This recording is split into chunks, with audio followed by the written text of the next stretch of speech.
What? You pissed off because your dad gets more pussy than you? Fuck you. Suck my fucking dick. You want to antagonize me? Antagonize me, motherfucker.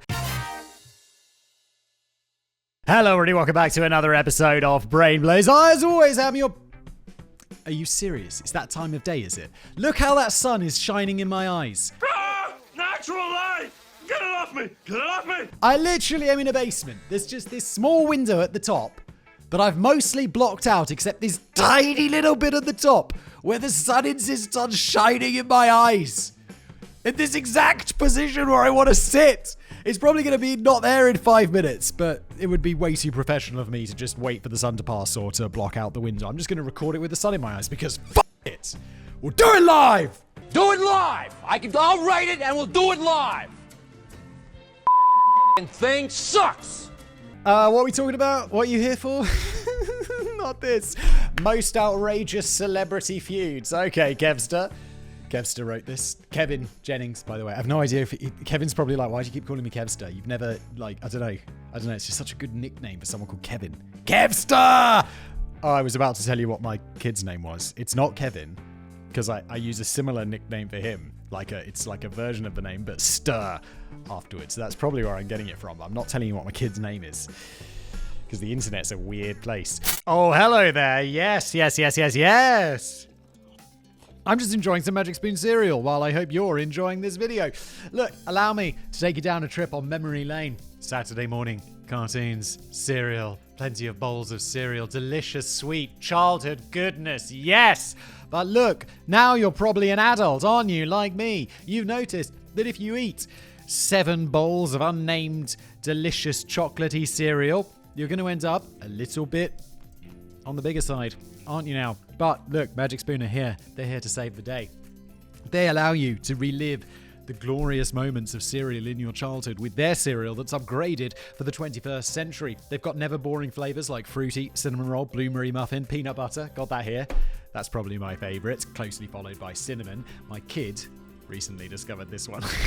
Birthday cake. She loves it. Their variety pack comes in 4 delicious flavors: fruity, frosted, cocoa, and of course my favorite, peanut butter. Oh, is that now in the variety pack? That's cool. So this initially when I first started working with Magic Spoon was like a special flavor. It was like one of the new ones. And now it's become one of the defaults because it's amazing. Each spoonful feels like a blast from the past and a boost for the day ahead. And here's the real magic part. They also come packing some serious perks for adults. High protein, low carb. Yes, it's all from Magic Spoon. 13 to 14 grams of protein, only 4 to 5 grams of net carbs per serving. This is a cereal. It doesn't just taste amazing, it's fuel for your day. And what's that?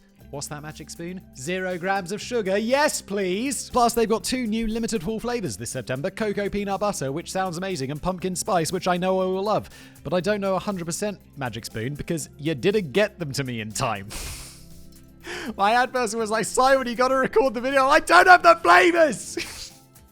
I suppose I could mix like the chocolate with the peanut butter, but that's not what Magic Spoon wants. But look, Magic Spoon, I did it anyway. As soon as these arrive, I'm going to scoff them all down. So, chop chop, yeah? Click the link below to get your own variety pack and to use the code BLAZE or head to magicspoon.com/blaze to get a generous $5 off. $5 off at my link below, plus a 100% happiness guarantee. If you don't like it, they'll give you your money back. And now, back to today's video. Celebrities are a weird bunch. Yeah, they are. Money, fame, fans, they're willing to worship them like literal gods. You're goddamn right, and I love it. Woo! But they also have fragile little egos. And Kevin, I don't have a fragile...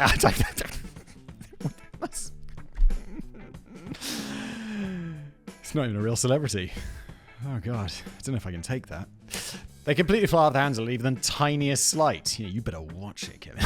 When celebrities fly off the handle at regular people, it usually gets pretty disgusting and gets them labeled as horrible people. But when celebrities get mad at one another, it can result in epic and ridiculous feuds. You just got cabbaged. Where's the kaboom? There was supposed to be an earth-shattering kaboom. Technically, this story only gets an honorable mention since only one of the people involved was a celebrity, but it's too ridiculous for me not to mention James Acaster. is a British comedian who turns up on a lot of celebrity panel shows, and he had a brutal 6-month-long feud with a 9-year-old child. The child in question was Mick Trent, the son of James's friend and fellow comedian David Trent. First of all, I'll say for the record, before we carry on, I hate this boy.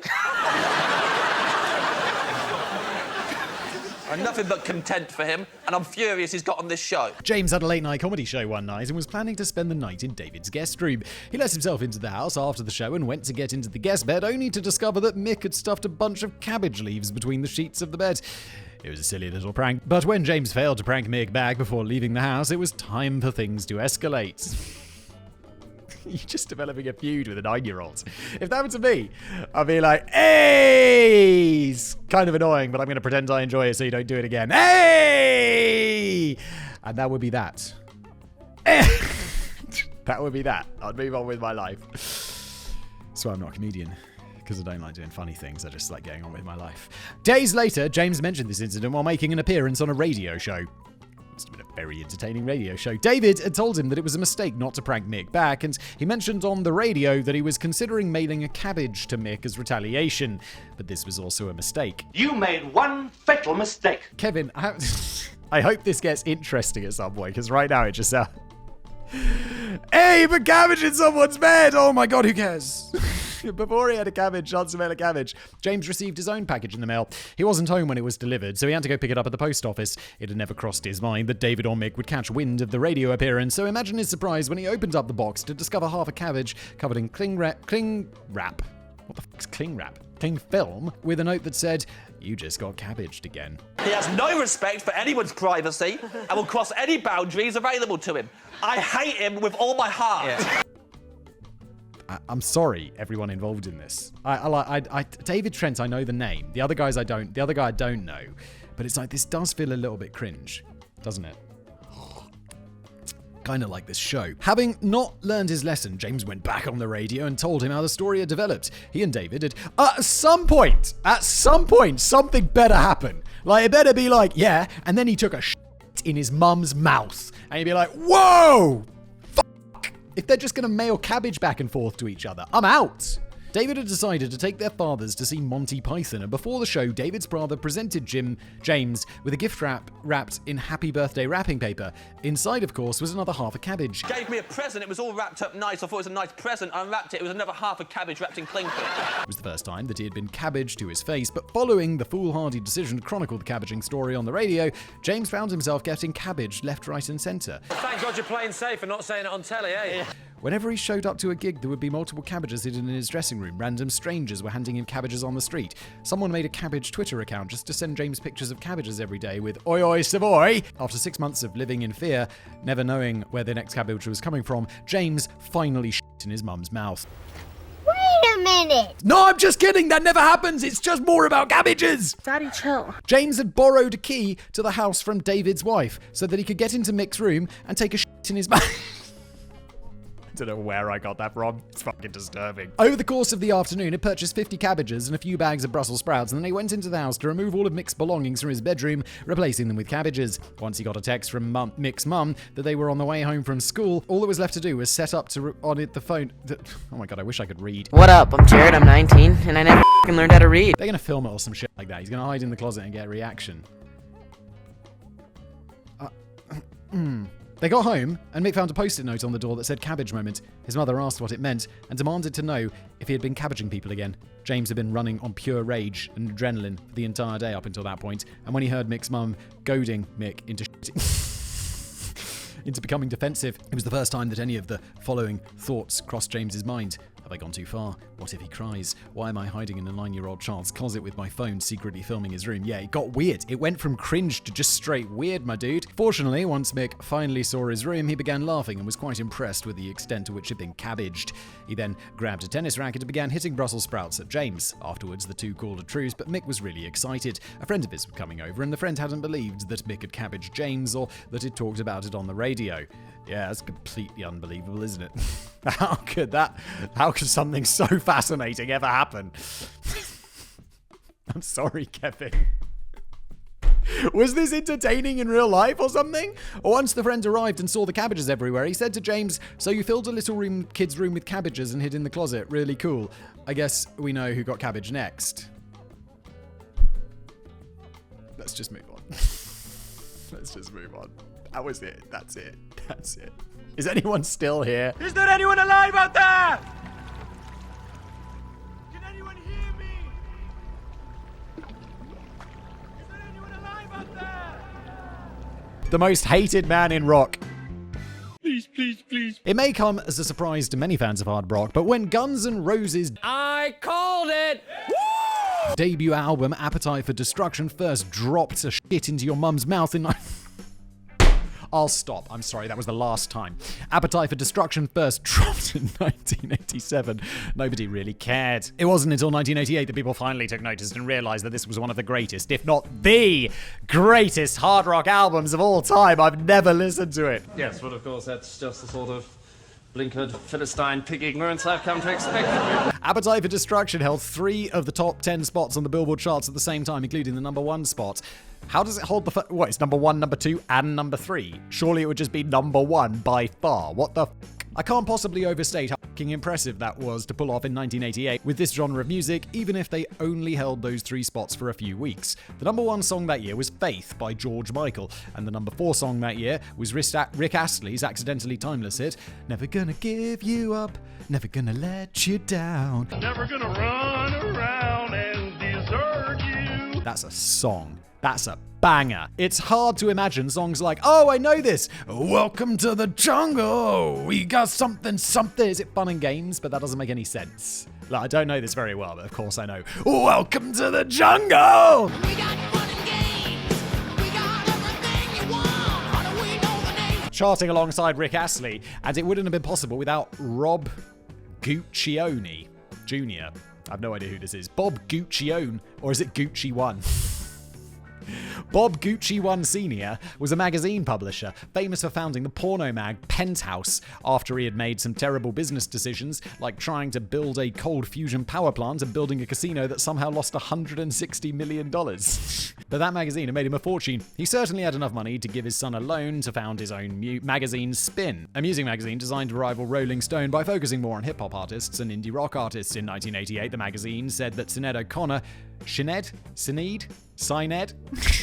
No, nothing. And she just died. But the problem is, like, I don't know how to pronounce it because I don't watch the news. I don't have a TV. Well, to see it, you need a TV. I mean, I have like a TV, but I don't subscribe to I don't have a TV license because I don't watch television. Like, I don't watch broadcast TV. I just have Netflix and the other ones, the streaming things. Because, I don't know, I just don't watch news, which is weird because I make videos, but I just read it. So it's like, okay, I read all these people's names. I don't know how they're pronounced. Why would I? Anyway, this O'Connor woman, Sinead, Living Colour, and Guns N' Roses were the future of music, and people took notice. However, the success went to Axl Rose's head, possibly. I get the feeling that Kevin's being sarcastic, and it definitely did. I couldn't tell you who Axl Rose is. I know he's Guns N' Roses, right? Because his name's Axl Rose. I mean, I could tell you now, but if someone said, who's Axl Rose? I'd be like, I don't know. He's a movie star from the 80s. He's a rock star, isn't he? I love Guns N' Roses. Oh, I love that song, though. How's it go? That's it, right? Oh, sweet child of mine. Don't ever do that again. Oh, sweet love of mine. Right? And he goes like that. That's how you become a rocker. But there's a strong chance Axl was a dick long before he became famous. Yeah, I don't feel like, if anything, being famous, like in my very small F-list celebrity way, I think it makes you less of a dick in a way because you're like, oh God, what if that person knows who I am? So you gotta be like behaving well because otherwise someone will be like, I saw Simon Whistler, he was a right dickhead. He was complaining about something. So now it's like, I don't really even complain about anything anymore. I'm just like, lovely, thanks. Yeah, this is delicious. Oh, I love it. Just like, you know, because someone can be watching. It's like that fucking 1984 where it's like, you know, if you're always being watched, then it improves your behavior. It really does, because you never know. You never know. He's well known for being a douchebag that's difficult to work with, and he has more high-profile feuds than I could ever hope to cover. Anyway, once they had a bit of success, the band became highly confrontational with the media. Guns N' Roses would not do any interviews unless the reporter in their outlet first signed a contract giving the band total control over the final draft of the product, as well as copyright ownership over the content.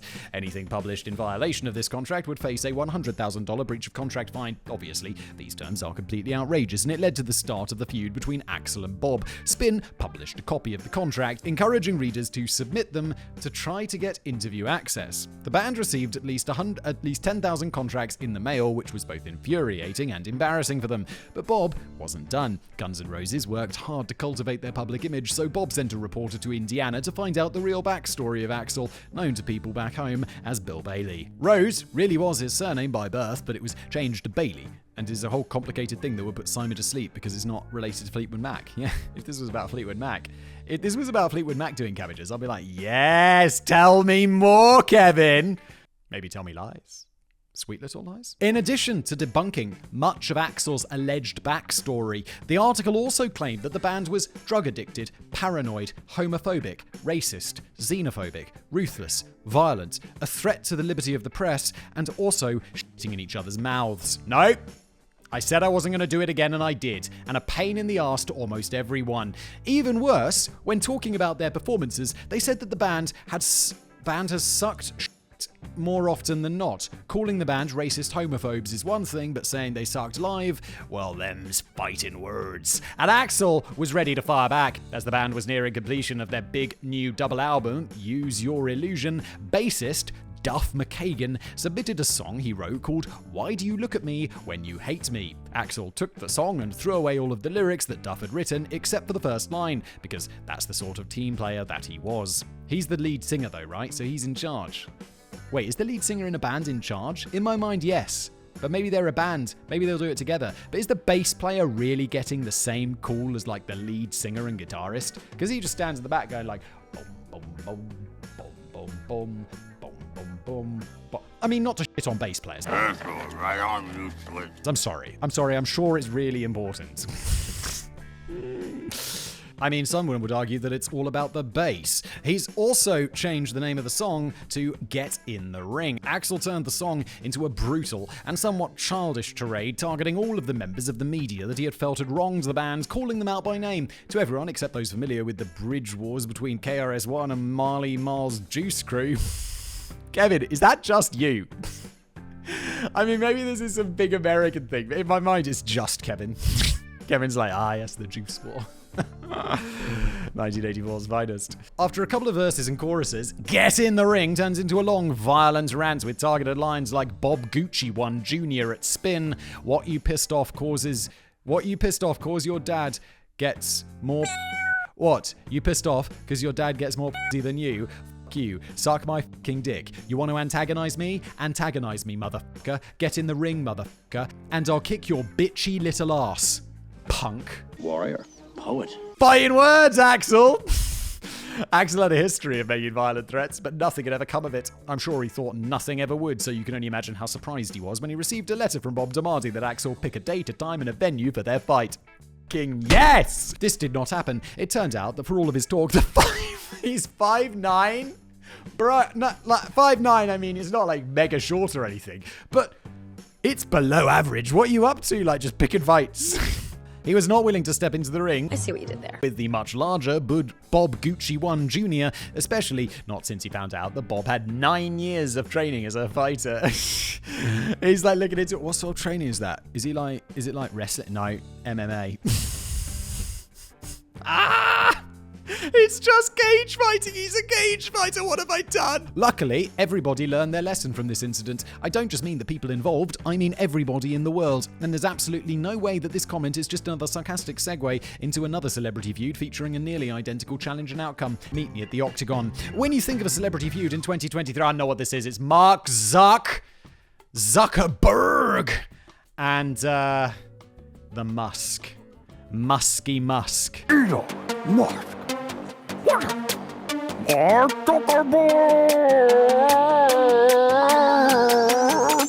Musky Musk. It'd smell of musk after that fight. after he's... Elon Musk, weirdly, he does look like a musky smelling person. He's quite large, but not like fat. He's just large. You know, he's like, brr. He smells musky, doesn't he? He's got a musky scent. Elon Musk and Mark Zuckerberg. Zuckerberg? Honestly, I'm surprised that the two aren't friends. They're both tech billionaires that own social media companies that were once amazing, but now pretty much suck. I know it's like super popular to just rag on Twitter right now, but it is worse. It is worse. And it's not just people being like, oh, I don't like Elon Musk, so it is worse. It's worse! Well, the first thing was that immediately after he buys it, I'm getting loads of tweets from Elon Musk. So I blocked Elon Musk. It's like, I block people who say mean things to me on the internet because I'm fragile. But like, I don't block people I don't know. So I blocked Elon Musk. Just stop getting so many stories from him. And now, it was really good. The homepage used to have loads of good and now it doesn't, and I'm not verified anymore, which makes me sad. I waited so long to be famous enough to be verified, and then they took it away! What? You're just ruining it. Look at my lips, you're ruining it. And I'm not paying for it. Because that's stupid. You really have to be a very specific age to understand how great Facebook used to be. In the early 2000s, when Facebook was brand new, you needed to have a .edu email address in order to sign up, and originally only specific schools were able to join. I remember those days. Those were the days, my friend. We thought they'd never end. We sing and dance forever and a day. It was snobby because it wasn't, you had to go to like specific universities and then punch in we have .ac.uk. Can I remember my email address from school? I'm not going to tell it to you. I think I can. It's so random. It was always like your department, the year you joined, and then like, was it your initials? Or was it your initials? And it doesn't matter. And the department made no sense. It was just like a random code for the department. Fascinating tangent, Simon. Thank you so much. We all care. I care! Get out of it! This was a fantastic... Why... I haven't had that email address in 20 years. Why am I worried about people knowing what it is and I can't even remember it? Let's carry on. This was a fantastic time. It was less cluttered than MySpace, easier to navigate and meet people than LiveJournal, and best of all, there were no parents, no little kids, and no corporations. Yeah, it was clean. The site knew exactly what people wanted. So if you wanted to search for people who attended the same college where you were at right now and were DTF, you absolutely could. What is this? What was that sentence? The site knew exactly what people wanted. So if you wanted to search for people who attended the same college as you, were online right now. Oh, DTF! Down to fuck, I think. If that's not that, then I've got the message really wrong, Kevin. You absolutely could, allegedly. They then opened it all up to the public, and it went downhill. You provide a place to discover your ex. Kind of racist. Likewise, Twitter was once the best place to find the most recent news and discussions about any topic in the world. Every tweet appeared in reverse chronological order with no promoted tweets or algorithms to push anything to the top. It was a great way to stay in touch, stay informed, and expand your social circle with any given community, thanks to the use of hashtags. I don't think... I've probably used a hashtag at some point when I was kind of like, oh, I guess I'm supposed to use hashtags, but I don't think I ever used those, like, in my day-to-day Twittering or Xing. Or, I mean, I removed it from my phone because I got a new phone and it made me log in and I was like, yeah, that. And I just didn't add it again. And I've not really missed it that much because it did get worse. But again, everything has to change and turn the product into basically trash. In 2022, Elon lost $186 billion and Mark lost $76.5 billion thanks to their failing business venture. It's fucking harsh, Kevin. It's just the stock market. It goes up and down. They're really two peas in the pod, and there are few people on Earth that could understand them and what they're going through better than each other. But peace was never an option. Though things have escalated in recent months, this feud is nothing new. The first public statement indicating any sort of trouble between the billionaires came in 2016 when SpaceX was set to launch a Facebook satellite into orbit. Really? This wasn't just any satellite, but one with a humanitarian goal. It was intended to provide satellite internet to developing nations, a decision that was definitely made out of the goodness of Mark's heart, and not just so that he could be the first one to harvest and sell their personal data. The goodness of old Zucky boy's heart. No data harvesting. No. But then the SpaceX rocket carrying the satellite exploded. Whoops-a-doodle. Mark immediately posted, "As I'm here in Africa, I'm deeply disappointed to hear that SpaceX's launch failure destroyed our satellite that would have provided connectivity to so many entrepreneurs and everyone else across the continent. And that sweet, sweet data into my pocket so I can rule the world." What are we gonna do tomorrow night? The same thing we do every night, Pinky. Try to take over the world. As far as statements from a billionaire so out of touch with humanity that many believe him to be a robot go, that's pretty harsh. It definitely ignited the initial rumors of a feud between the two. It took 2 years for Elon to respond, and his response was essentially, "My bad, but I'm sure they had insurance." In 2017, Mark escalated tensions again by speaking out in an interview in favor of the increased use and development of AI. Elon has been critical of the idea and had made numerous public statements about the potential dangers of AI. Mark basically said that it was all pointless doomsaying and fear-mongering, referring to it as pretty irresponsible. I know AI gets you tweeting. I read your feed while eating toast from Robot Morgan Freeman. Elon quickly fired back by saying that Mark's understanding of the subject was limited. The following year, Elon decided to take part in the #delete Facebook movement that was trending on Twitter, deleting the company accounts for both SpaceX and Tesla and tweeting, "What's Facebook?" Yeah, I just don't really do social media. Like, it's not really my thing. Twitter was the only one I did do. I don't do Facebook. I have like a Facebook page that I just got because I didn't want someone like taking it, like a domain or whatever. But I haven't logged on there in a very long time. And that's it. I'm out on Facebook. Things quieted down until 2023 when Elon decided to get aggressive for seemingly no reason. I mean, I'm sure the reason was to distract from his plummeting net worth and all the negative press generated by the slew of poor decisions made surrounding Twitter, but there was no particular reason I can think of for Mark and Facebook to have been the target. But they were. Elon tweeted that Instagram made people depressed and that WhatsApp cannot be trusted. But the final, isn't WhatsApp end-to-end encrypted? I mean, I don't trust it that much. But it's like I'm not going to plan my murders on there. But generally, for like talking with friends, it's pretty safe, isn't it? I mean, like not sharing the codes of the nuclear football, are we? But the final straw was when Facebook announced the Threads app. Oh, this is classic Zuck. Because he'll see an idea and he'll either buy it, and if he can't buy it, he'll copy it. And not like illegally. It's like, okay, cool, fair competition. I mean, it's just an app. What the fuck are you going to do? Some random user replied that Elon should be careful insulting Mark because, quote, "I heard he does jiu-jitsu now." Elon responded, "I'm up for a cage match if he is, LOL." Which, I said Elon Musk's like a big dude. But I don't know how tall he is. Hey Siri, how tall is Elon Musk? He's 6 foot. Hey Siri, how tall is Mark Zuckerberg? Ooh. 6'2" for Musk. That's quite big. 5'8" for Zuck. Ooh, that's kind of small. That's a hell of a difference. Like, I'm bang in between the two. I'm 5'11" and a bit. Let's say 6, 8, 9, 10, 11, 12. Ooh. But also, Musk is old. Zuck is like, what, a few years older than me? He's in his 30s still, right? Isn't Elon Musk like nearly... Hey Siri, how old is Elon Musk? It's telling me about streetdirectory.com. Telling me something dated back to 17,000 BC. That's not what I want.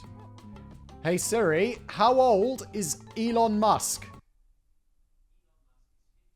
He's 52! He's gonna get his ass beat. He's 15 years older than him.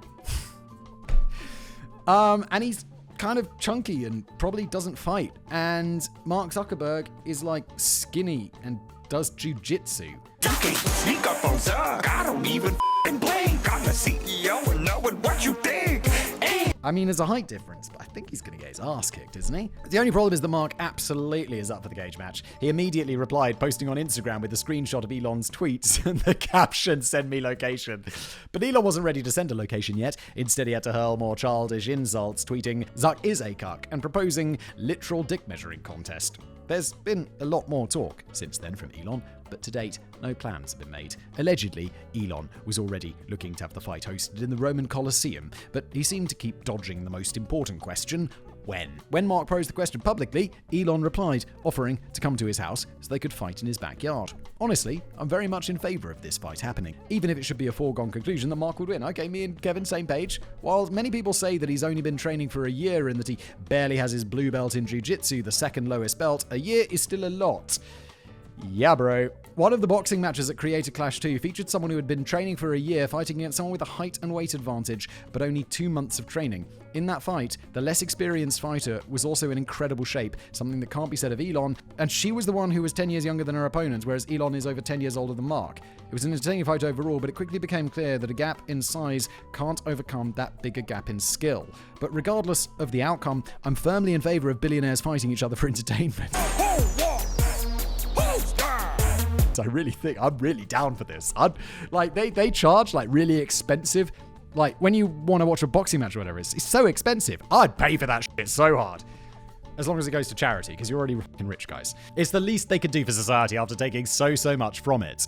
I mean, they also, like, I know on billionaires is like fashionable or whatever, but it's also like they did make something that lots of people use, and I know they're all harvesting our data and but I mean, good, isn't it? Isn't it good that they made these big companies that make loads of money? Because I'm sure loads of that money is going to the government. Like, let's go. Realistically, though, this is never going to happen. The most recent development at the time of writing is a post on Threads from Mark that reads, "I think we can all agree Elon isn't serious and it's time to move on. I offered a real date. Dana White offered to make this a legit competition for charity. Elon won't confirm a date. Then he says he needs surgery. And now he asked to do a practice round in my backyard instead. If Elon ever gets serious about a real date and an official event, he knows how to reach me. Otherwise, time to move on. I'm going to focus on competing with people who take the sport seriously." Yeah, Mark, you absolutely won this. For those of you who need a billionaire automaton, so human translation, what Mark is really saying is that Elon is a little ass bitch and will never have the balls to fight me. I'd wager that that's accurate, but this is far from the end of their feud. Who knows, maybe Mark will take Elon on in his other challenge and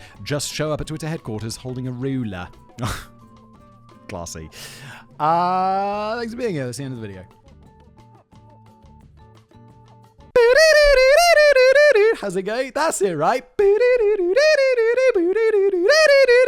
Oh, sweet child of mine.